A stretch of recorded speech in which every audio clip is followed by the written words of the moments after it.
अस्सलामुअलैकुम friends, welcome to my academy. तो friends, आज हम रिएक्ट ज़ीरो टू हीरो की सीरीज़ के अंदर एक बहुत ही इंपॉर्टेंट रिएक्ट के कॉन्सेप्ट के साथ आपकी खिदमत में हाजिर हुए हैं। आज की वीडियो में हम देखने वाले हैं रिएक्ट के अंदर फ्रेगमेंट का कॉन्सेप्ट। जी हाँ दोस्तों, आज की वीडियो में हम जानेंगे कि रिएक्ट में फ्रेगमेंट होते क्या हैं, इसके हमें क्या एडवांटेजेस मिलते हैं और किन केसेस के अंदर हमें इसे यूज़ करना चाहिए। तमाम चीज़ें हम आज की वीडियो में देखने वाले हैं। उससे पहले यार, अगर आपने अभी तक इस रिएक्ट ज़ीरो टू हीरो की प्लेलिस्ट को एक्सेस नहीं किया तो जाइए चैनल पर एक मरतबा इसे लाजमी चेकआउट कर लीजिएगा, क्योंकि हमने इसके अंदर रिएक्ट का बहुत ज़्यादा कॉन्टेंट अभी तक अपलोड कर दिया है। और इसी के साथ साथ जब आप देख रहे होंगे तो इसके अंदर और भी ज़्यादा एडवांस चीज़ें भी ऐड हो चुकी होंगी। इसी के साथ अगर आपने अभी तक इस चैनल को सब्सक्राइब नहीं किया हुआ तो सबसे पहले चैनल को सब्सक्राइब कर लीजिए और बेल के आइकन पर लाजमी क्लिक कीजिएगा। तो फ्रेंड्स, अब हम यहाँ पर माय एकेडमी रेस्टोरेंट का मेन्यू कार्ड यहाँ तक डेवलप कर चुके हैं। तो फ्रेंड्स, ये तमाम कॉन्सेप्ट हमने यहाँ पर सीख भी लिए। तो आप यहाँ पर देख सकते हैं कि इस प्लेलिस्ट के अंदर वीडियो नंबर 10 तक हमने तमाम कॉन्सेप्ट भी सीखे हैं और इसी के साथ साथ उन तमाम कॉन्सेप्ट को हमने यहाँ पर इस माय एकेडमी रेस्टोरेंट के मेन्यू कार्ड के ऊपर इंप्लीमेंट भी किया है। तो फ्रेंड्स, आप यहाँ पर देख सकते हैं कि हमारा यहाँ पर मेन्यू कार्ड कितना प्रिटिश हो रहा है। अब हमारे पास बेसिकली सिनेरियो क्या है। सिनेरियो ये कि हम चाहते हैं कि यार हमारे पास यहाँ पर आवर मेन्यू के नीचे एक टैगलाइन इंक्लूड हो। तो फ्रेंड, बेसिकली ये टैगलाइन जो है मैंने बेसिकली गूगल से कॉपी की है। मैं यहाँ पर चाहता हूँ कि यार जो मेरे पास यहाँ पर जो मेरा आवर मेन्यू है इसके नीचे टैगलाइन शो हो। तो उसके लिए मैं क्या करूँगा कि जो यहाँ पर हमारे पास आवर मेन्यू डिस्प्ले हो रहा है उसी के साथ साथ मैं यहाँ पर पी टैग के अंदर एक काम करता हूँ, इसे इंक्लूड करता हूँ।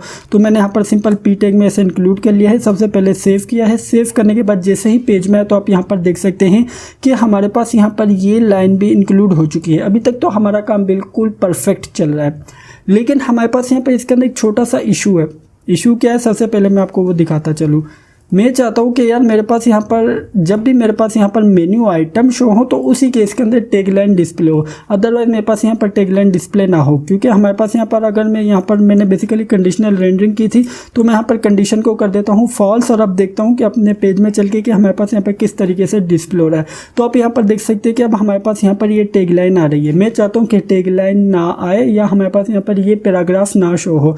तो फ्रेंड्स, अब मुझे यहाँ पर बेसिकली क्या काम करना है, मुझे यहाँ पर ये टैगलाइन को जब मेरे पास यहाँ पर जो भी मेरा मेन्यू आइटम रेंडर हो उसी के साथ साथ मुझे यहाँ पर इसे जो है रेंडर करवाना है। तो ये मैं किस तरीके से करूँगा, लेट्स से कि मेरे पास यहाँ पर सबसे पहले मैं इसे यहाँ से यहाँ तक कर देता हूँ कट और मैं यहाँ पर इसमें ऐसे कर देता हूँ पेस्ट। तो मैंने जैसे यहाँ पर इसे पेस्ट किया तो आप यहाँ पर देख सकते हैं कि इसने मुझे सबसे पहले तो एरर थ्रो किया है। अगर मैं यहाँ पर इसे सेव करके अपने पेज में चलूँ तो आप यहाँ पर देख सकते हैं कि हमारे पास यहाँ पर ये क्या कह रहा है।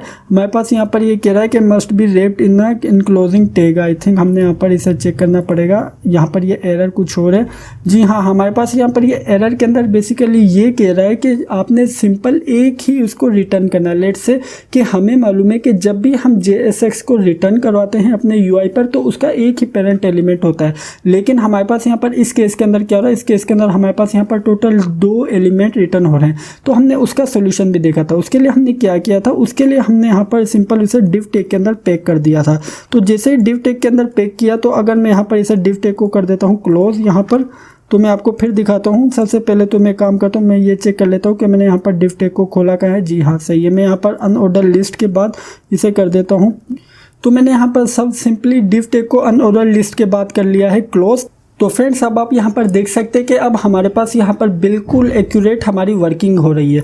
लेकिन लेट्स से कि मैं यहाँ पर क्या करूँगा, कंडीशन को कर देता हूँ सेटिस्फाई। सबसे पहले इसे करता हूँ सेव और पेज में चलता हूँ।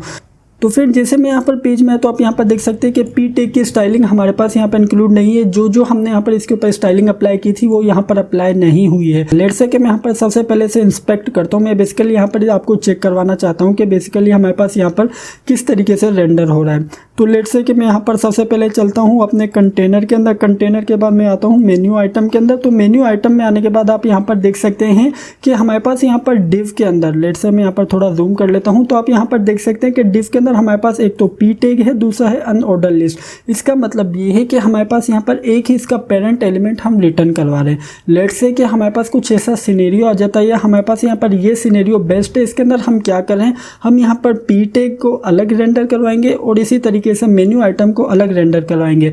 तो फ्रेंड्स, उसके लिए मैं यहाँ पर क्या करूँगा, मैं यहाँ पर सिंपल इंक्लूड करूँगा फ्रेगमेंट को। अब आप पूछोगे क्या फ्रेगमेंट बेसिकली किस तरीके से हम ऐड कर सकते हैं। फ्रेगमेंट ऐड करने के लिए कुछ भी नहीं करना, जस्ट आपने यहाँ पर डिव टैग को जो जो टाइप किया उसे कर देना है एम्प्टी, और इसी तरीके से भी आपने यहाँ पर यहाँ से भी div tag को कर देना है एम्प्टी। जस्ट इस तरीके से हम यहाँ पर सिंपल इसके अंदर फ्रेगमेंट को इंक्लूड कर चुके हैं। तो आइए सबसे पहले पेज में चलते हैं। तो जैसे ही पेज में है तो अब आप यहाँ पर देख सकते हैं कि अब हमारे पास यहाँ पर ये दोनों एलिमेंट सेपरेटली रेंडर हो रहे हैं। इसका मतलब ये है कि इन दोनों का कोई भी पेरेंट एलिमेंट नहीं है। अब इसे वेरीफाई हम किस तरीके से करेंगे, इसे वेरीफाई करेंगे हम यहाँ से। अगर आप यहाँ पर नोट करें तो लेट्स से कि हमारे पास यहाँ पर सबसे पहले है div टैग के अंदर हमारे पास यहाँ पर सबसे पहले तो मेन्यू आइटम के नाम से एक div बनी हुई है। तो आप यहाँ पर उसके अंदर देख सकते हैं कि अब हमारे पास यहाँ पर ये दो मेन्यू आइटम के नाम से जो div है उसके अंदर हमारे पास यहाँ पर दो एलिमेंट इंक्लूड हो रहे हैं। इसका मतलब ये है कि इसका कोई भी पेरेंट नहीं है, ये सेपरेटली रेंडर हो रहा है। हमारे पास यहाँ पर पैराग्राफ टैग अलग रेंडर हो रहा है और इसी तरीके से अनऑर्डर लिस्ट जो हमारे पास मेन्यू आइटम की लिस्ट थी वो अलग रेंडर हो रही है। तो इस तरीके से हम यहाँ पर फ्रेगमेंट की मदद से अपने रिएक्ट के अंदर more than one element render करवा सकते हैं। तो फ्रेंड्स ये था हमारे पास यहाँ पर फ्रेगमेंट का एडवांटेज कि आपने देखा कि हमारे पास यहाँ पर हमने फ्रेगमेंट की मदद से एक से ज़्यादा एलिमेंट को या एक से ज़्यादा JSX या टेक्स्ट को रेंडर करवाया।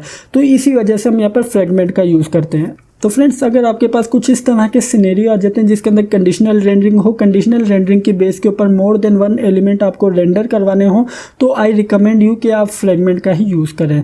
मेनली यहाँ पर फ्रेगमेंट्स का ही यूज़ होता है। तो मैं भी आपको ये रिकमेंड करूँगा कि आप फ्रेगमेंट का यूज़ करें। उससे क्या होता है कि आपकी CSS की स्टाइलिंग वगैरह सेपरेट होती है और CSS की स्टाइलिंग वगैरह आपके हर एलिमेंट के ऊपर अप्लाई हो जाती है।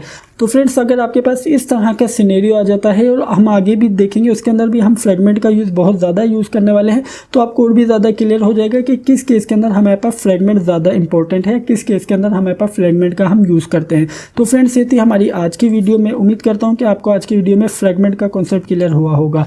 अगर वीडियो अच्छी लगी तो वीडियो को लाइक लाजमी कीजिएगा। और अगर आपने अभी तक इस चैनल को सब्सक्राइब नहीं किया हुआ तो यार सबसे पहले चैनल को सब्सक्राइब कर लीजिए और बेल के आइकन पर लाजमी क्लिक कीजिएगा। Thank you for watching this video friends. Bye bye.